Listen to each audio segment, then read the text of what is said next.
My fellow Black Lions, it was certainly my intention to be here in the flesh today to give this presentation, but things change sometime, and it has become not possible for me to be there with you in the flesh. But thanks to the wonderful world of audio-visual technology, I guess you would call it, I will give you the same presentation that I would have if it had been in the flesh. So my apologies for not being there in the flesh. Every year, we look forward to this opportunity to refresh friendships of many years and to begin or rekindle new ones. We relish the opportunity. We relish the company of comrades who we trust to understand us today as we once trusted each other when steel was flying around our heads in the chaos of combat. Conversations in the command posts and in the hallways quickly turned to memories of soldiers with whom we once served. We talk mostly about happy times, and we occasionally talk about terrible moments. But most importantly, we celebrate life while we grieve death. We reunion to ensure that our dead are not forgotten, and we honor them. A memorial service will be conducted this afternoon for a specific combat action in 1967. I will make no reference to this action, but will invite you to join me for the next several minutes in a look at our history to honor those other men who died far from home. General Joe Stilwell once said, "No matter how war starts, it ends in the mud. It has to be slogged out. There are no trick solutions or cheap shortcuts. It ends in the mud." The 28th Infantry Regiment has been serving America since 1901. This morning, we honor the memories of the men of the 28th Infantry Regiment who slogged it out in the mud during our 113-year period of service to America. Service during the Philippine Insurrection, service during the Great War, the war that was to have ended all war. We now call it World War I. Service during World War II, service during our war, Vietnam, and now most recently, service during the War on Terror in Iraq and Afghanistan. We mourn those who no longer live. It matters not whether we knew our dead personally. We honor their service, their lives, and their sacrifice. One of the least known wars in United States history took place in the Philippines following the Spanish-American War of 1898. The American Army fought in the Philippines from February of 1899 through July of 1902, when President Teddy Roosevelt proclaimed an end to the conflict. Roosevelt's proclamation notwithstanding, combat operations continued for another 11 years, with American troops fighting Moro insurgents.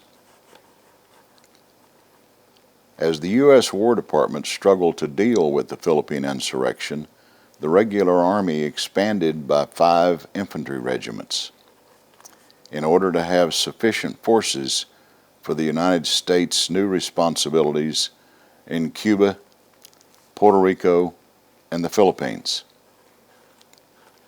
In February of 1901, an act of Congress authorized the 28th Infantry Regiment, which was duly formed in March of 1901 at Vancouver Barracks, Washington.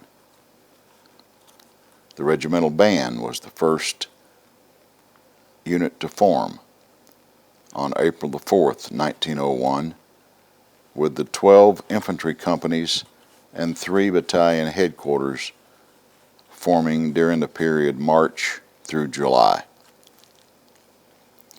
4 infantry companies were assigned to each battalion.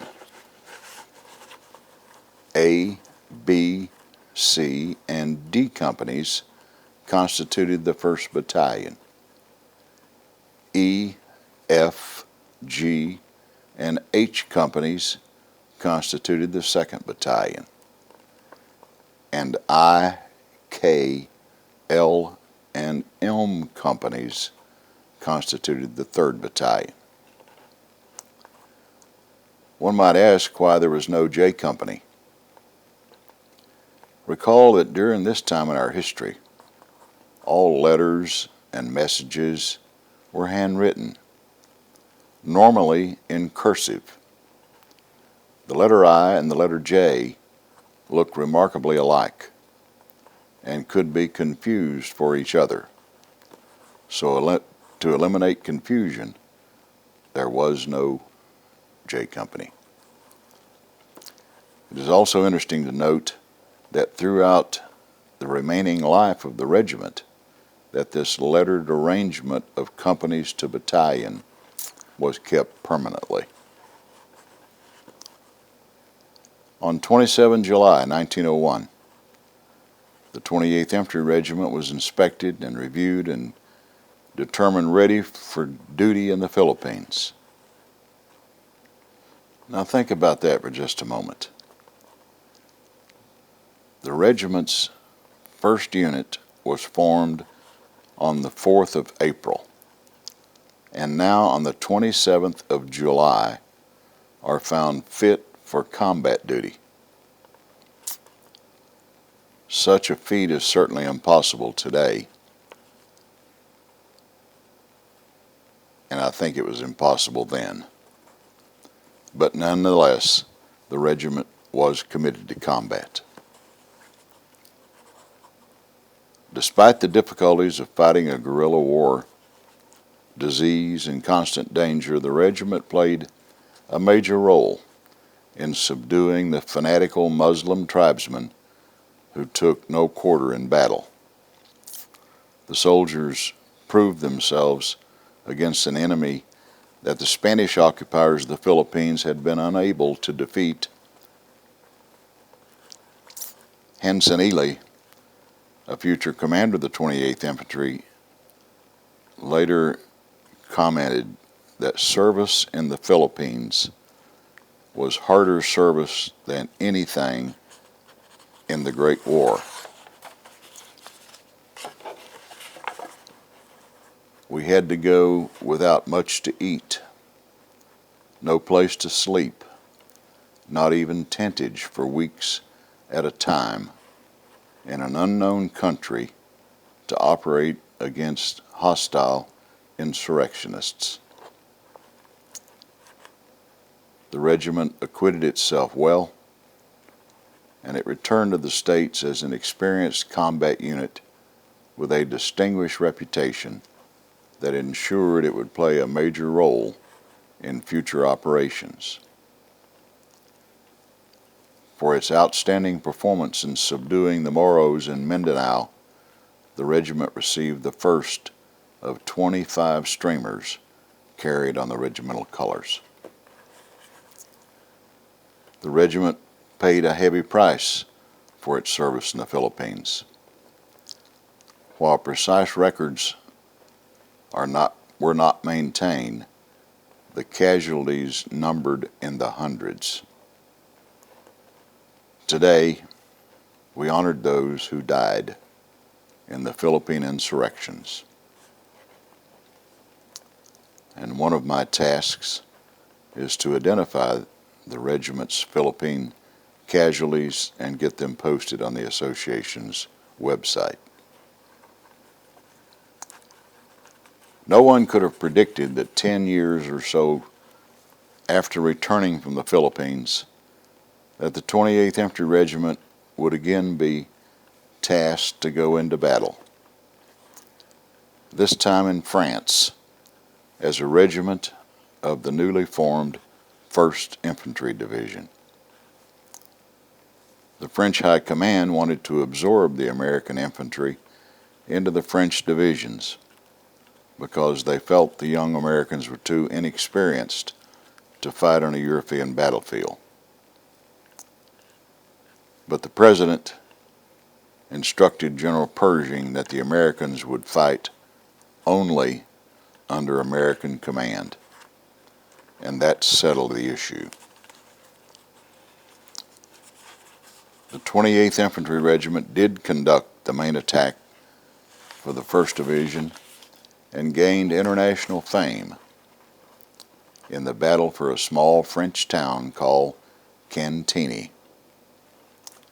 The French citizens noted that the doughboys of the 28th Infantry fought like lions. This observation was to lead to the regiment's official nickname, which is Lions of Cantigny. While the regiment accomplished its mission, the 3-day Battle of Cantigny took a heavy toll. 17 officers killed in action, 284 soldiers killed, 46 officers wounded in action, 810 soldiers wounded, and 38 soldiers missing in action. A total of 1,195 men killed or mangled. Today, a life-size bronze statue of a Company D 28th Infantry Regiment soldier stands guard in the center of the village of Cantigny. The soldier honors the dead of the regiment and is meticulously cared for by the French people. But the worst was yet to come. After a brief period of refit, the regiment joined the 1st Division for something that history calls the Soissons Offensive, which proved to be even more deadly than Cantigny. 56 officers and 1,760 killed, wounded, or missing in action. This is the highest casualty toll the 28th Infantry Regiment suffered in a single battle, before or since. Given such losses, the fact that the regiment never faltered in its mission, pressing on despite mounting casualties to seize its objective, is nothing less than extraordinary. From May 1918, the day we attacked Cantigny, to November 1919, when the war ended, the regiment had 934 killed in action and 3,871 wounded in action, and an additional 83 missing in action. The dead lays in cemeteries in France that are meticulously cared for by the French people. This morning, let us honor the memory of these 4,888 men I have recorded the names of the dead on the casualty section of the association's website, so their names are never forgotten. I invite you to view the names of these men who died in the mud in a faraway place called France. The regiment returned to the States to mundane garrison duty in Texas, Cuba, and Mexico. The majority of the time was spent in Fort Snelling, Minnesota. Not only did the regiment come to the assistance of France in 1917, we came back in 1944, this time as a regiment of the 8th Infantry Division. It was during this period that the regiment was referred to as the Wampus Cats. The regiment fought for 1 year in World War II at a cost of 1,236 men killed in action and 3,135 wounded in action. Today, we honor the memory of these men. A short 20 years later, 28th Infantry soldiers were again called to battle in a place called Vietnam. But unlike past wars, the 28th did not fight as a regiment. Instead, it fought as two separate battalions of the 1st Infantry Division. The 1st Battalion, 28th Infantry, was most often under the operational control of 1st Brigade, while 2nd Battalion was normally associated with 3rd Brigade. We saw the suffering in this war. 722 black lions were killed in action in Vietnam, and an additional 3,376 wounded in action. Vietnam casualties are posted on the association's website so that we may honor the memory of these men. From the best information available, it is known that while serving in the 28th Infantry Regiment, 3,494 men were killed in action while slugging it out in the mud. Linda Evans' poem, The Dash, takes its title from the mark on a gravestone that separates the date of birth and death. She identifies the significance of the dash as the time the deceased lived. She tells us that the worth of that time is not the value of worldly goods gathered in life, but how that person lived. She wrote, I read of a man who stood to speak at the funeral of a friend. He referred to the dates on her tombstone from the beginning to the end. He noted that the first came the date of her birth, and spoke of the following date with tears. But he said what mattered most of all was the dash between those years, for that dash represents all the time she spent alive on earth, and now only those who loved her know what that little line is worth. Today we honor our 3,494 killed in action Black Line veterans and the value of their dashes. To paraphrase President Lincoln at Gettysburg, we honor them because each gave or offered to give his last full measure so that the nation might live. Since 1901, soldiers of the 28th Infantry Regiment have been seen on 100 battlefields. Today, the Black Line insignia is still being worn by soldiers who have gone into harm's way to defend the nation. Many of the thousands and thousands who have served in the regiment are no longer with us. They are the men, the flesh and blood behind the grim number of the regiment's dead in battle since 1901.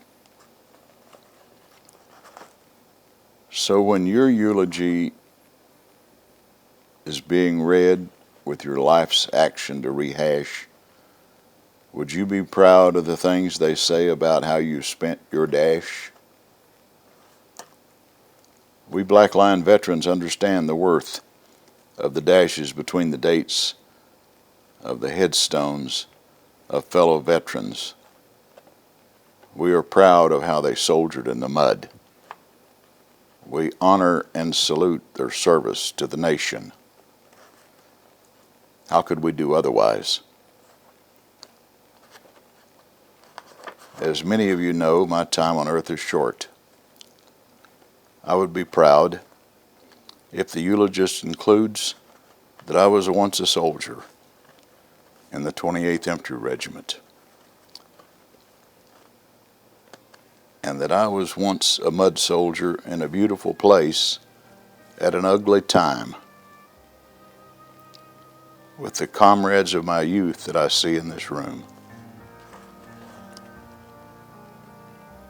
God bless our honored dead and their families. God bless you. Thank you for being here and remembering.